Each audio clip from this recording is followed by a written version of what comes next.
gateway to another world. This is the last waterfall.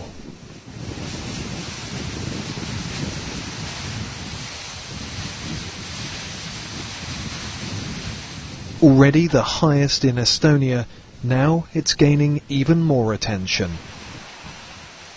A powerful sea breeze and sudden low temperatures have seen much of the water freeze to a standstill.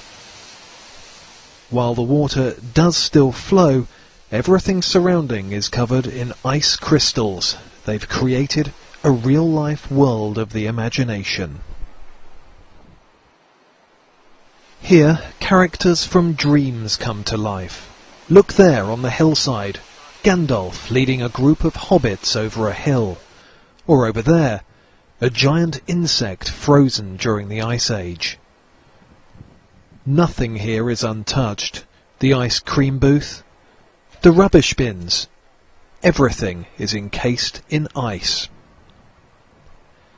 The waterfall lies between the village of Ontika and Velast, a region with just 200 residents.